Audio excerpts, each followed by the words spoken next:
Now check yourself, Peckerwood. The fucking I'm about to book your ass. Bare Perbahaners in Patch Yes, yang artinya halo apa kabar. Kali ini saya akan merangkum sebuah film berjudul Shot Caller yang dirilis tahun 2017 dengan rating 7,3 di IMDb. Film ini disutradarai oleh Rick Roman dan dibintangi oleh beberapa aktor yang tidak terlalu terkenal. Tetapi alur cerita yang menarik di sini membuat saya tertarik untuk membahasnya. Dan karena nanti sore saya harus berangkat ke London untuk menghadiri acara hitanan anaknya David Beckham, jadi tanpa berlama-lama langsung saja siapkan handsfree, simetriskan posisi rebahan. Selamat menonton dan check it out.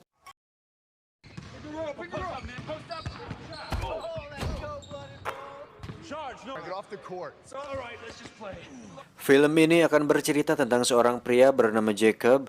Dia adalah seorang pekerja kantor biasa yang memiliki hidup normal, sekaligus seorang ayah yang memiliki istri dan sebuah anak yang masih kecil. Hey. I need to shower in love, right? Wait. What did I do? It's just Suatu hari saat dirinya pulang dari sebuah pesta bersama rekan dan istrinya, tak diduga terjadi kecelakaan yang mengakibatkan rekan dan istrinya tersebut meninggal. Untuk itu, Jacob dijatuhi hukuman 7 tahun penjara. Yeah, that's right, partner. All right. I need the light. What?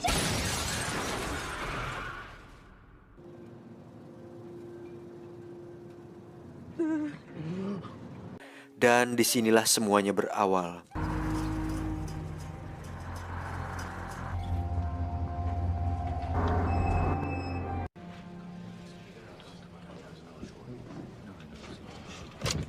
I'm responsible.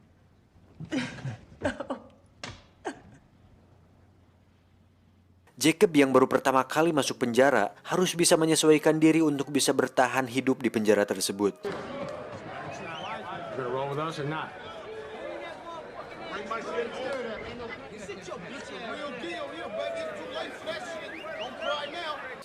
Terlihat ada seorang pria kulit hitam yang lugu dan terlihat lemah, dan malam pertamanya di penjara, Jacob harus menyaksikan si pria kulit hitam tersebut mendapatkan pelecehan seksual oleh para tahanan lain.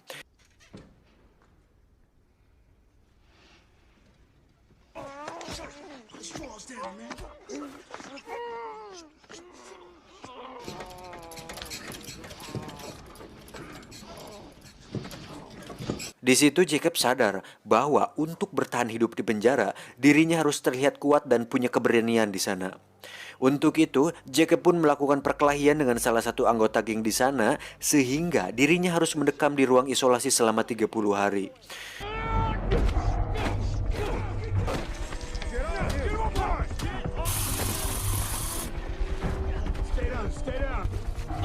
Fish has heart. Step in. Leave your dirties by the door.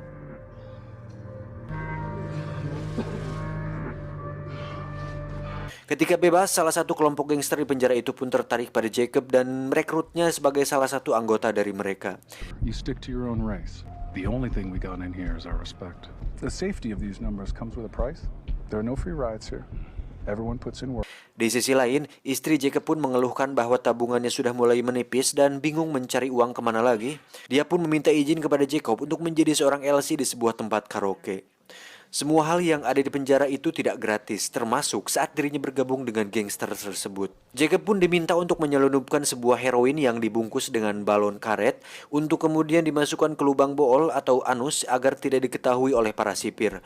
Dan Jacob pun melakukannya.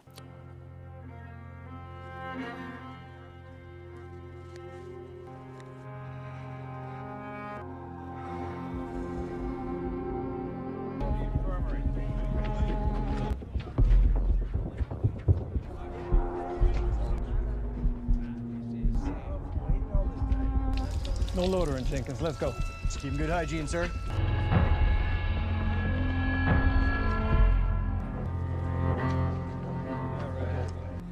Keep putting in that work, money man. Tidak cukup sampai situ, jika Jacob ingin benar-benar masuk lebih dalam ke kelompok gangster tersebut, Jacob harus membunuh seorang tahanan dari geng lain di sana. Di sini, barulah Jacob harus berpikir berulang kali untuk melakukannya. Dan jika Jacob mundur saat ini, otomatis rasa aman yang didapatkannya saat ini akan lenyap seketika. Untuk itu, Jacob pun memberanikan diri untuk melakukannya. Dan itu adalah pembunuhan pertama yang dilakukan Jacob selama hidupnya.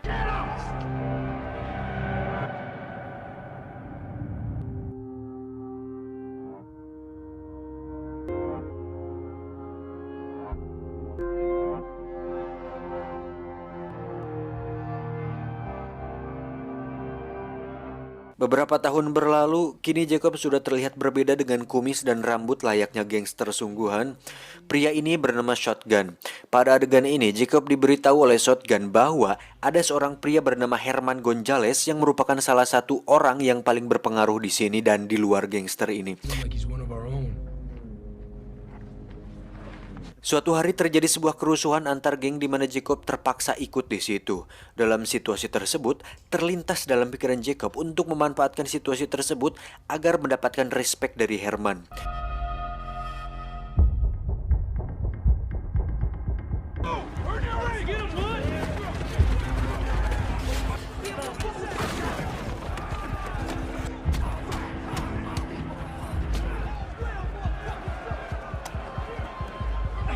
Saat salah seorang tahanan akan menyerang Herman, Jacob langsung mengejarnya dan berhasil membunuh tahanan tersebut, sehingga Herman merasa berhutang budi padanya.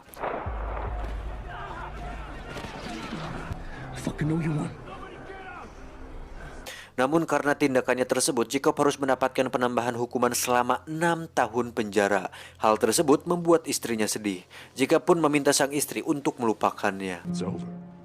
Forget I exist. Jacob pun dipindahkan ke penjara lain di mana penjara tersebut khusus mengurung para tahanan dengan tindak kriminalitas berat. Saat sampai di selnya, Jacob langsung bertanya siapa orang paling berpengaruh di sini. Si teman sekamarnya pun mengatakan bahwa Redwood lah orang yang cukup berpengaruh di sini. Who's got the keys here? Redwood from the brand?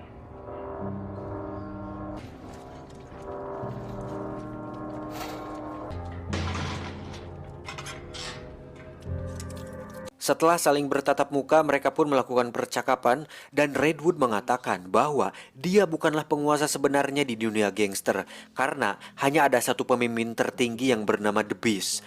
The Beast sendiri dikurung terpisah dengan yang lain karena tempat tersebut khusus untuk tahanan berbahaya. Untuk itu Jacob pun melakukan perkelahian dengan salah satu tahanan berbahaya di sana.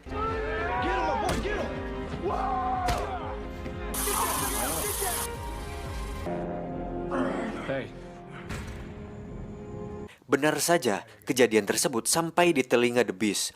Jacob pun dibawa oleh salah satu sipir yang merupakan anak buah The Beast untuk bertemu langsung dengannya. Sedikit penjelasan tentang The Beast, dia merupakan pemimpin tertinggi dari sebuah gangster paling berbahaya di dunia. Walaupun dia berada di penjara, The Beast masih bisa mengendalikan keadaan di luar dan begitu pun di dalam penjara. Contohnya sipir yang bernama Robert ini. Dia menerima setoran setiap bulan dengan menjadi tangan kanan dari The Beast dan hal itu membuat The Beast merupakan salah satu orang paling berbahaya di sana. Dengan masuknya Jacob di lingkaran ini membuatnya harus menuruti semua perintah dari The Beast dan Jacob resmi menjadi tangan kanan The Beast sekarang. Welcome to the family, brother. Beberapa tahun berlalu, Jacob pun mendapat pengurangan masa tahanan sehingga beberapa hari lagi dia akan bebas dari penjara. Itu membuat Jacob lega karena akhirnya dia bisa mengakhiri semua mimpi buruk ini. Tapi ternyata tidak semudah itu kawan, karena The Beast memberikan tugas kepada Jacob untuk mengurus bisnisnya di luar sana. Jacob yang menolak pun dipaksa untuk mau karena The Beast mengancam keselamatan anak dan istrinya jika dia menolak. Untuk itu Jacob pun mau tidak mau terpaksa harus menurutinya. Think of your family in this decision. Excuse me. Did I stop? Setelah keluar dari penjara, Jacob pun langsung disambut oleh Shotgun yang sudah keluar 2 tahun yang lalu.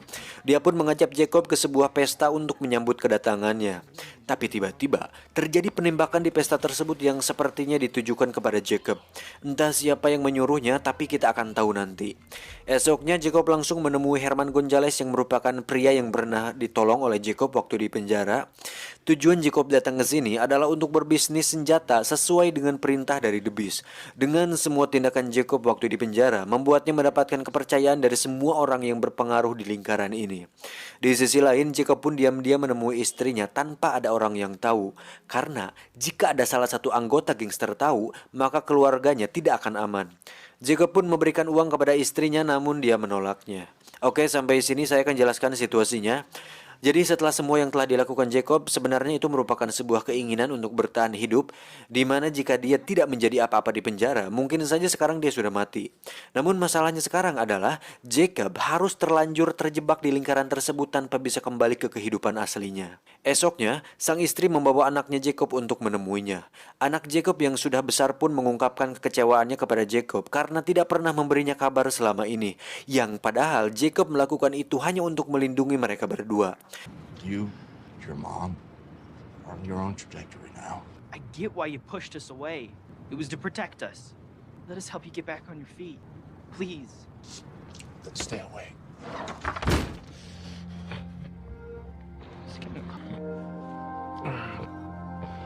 Tak bisa tinggal diam, Jacob pun memutuskan untuk membuat sebuah rencana demi mengakhiri ini semua. Dimulai dengan membunuh Shotgun yang ternyata adalah orang di balik penembakan di pesta waktu itu, karena ternyata Shotgun iri dengan Jacob yang bisa mendapatkan kepercayaan dari The Beast.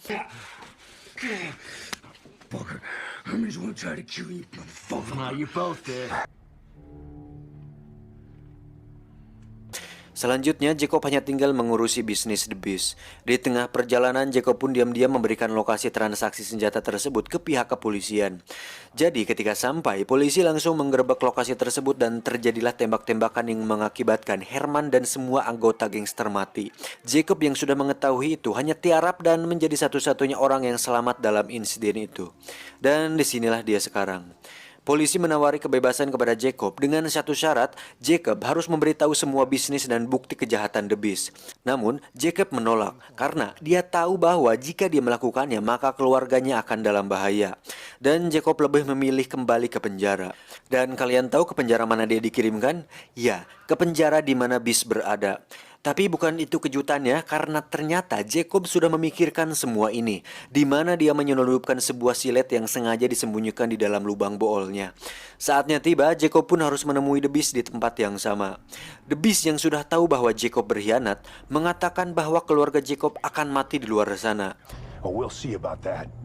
When your old lady and kid are lying in blood. Saat akan dibawa kembali ke sel, Jacob langsung mengeluarkan siletnya dan memaksa Robert untuk masuk ke dalam kurungan. Jacob pun mengambil kunci kurungan tersebut dan membuka kurungan The Beast. Dari situ terjadi pertarungan di antara mereka berdua yang dimenangkan oleh Jacob.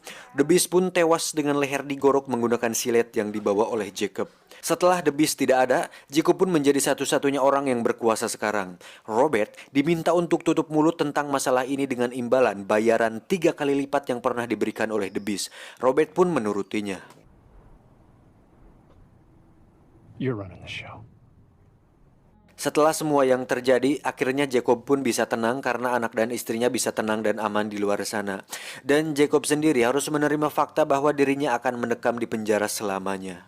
Tamat, ending yang cukup membagongkan. Pesan yang bisa kita ambil dari film ini adalah lakukan yang terbaik untuk orang yang kamu cintai. Jangan seperti Squidward yang hanya memikirkan klarinetnya. Sampai jumpa di video selanjutnya. BPKB Pesawat Antariksa.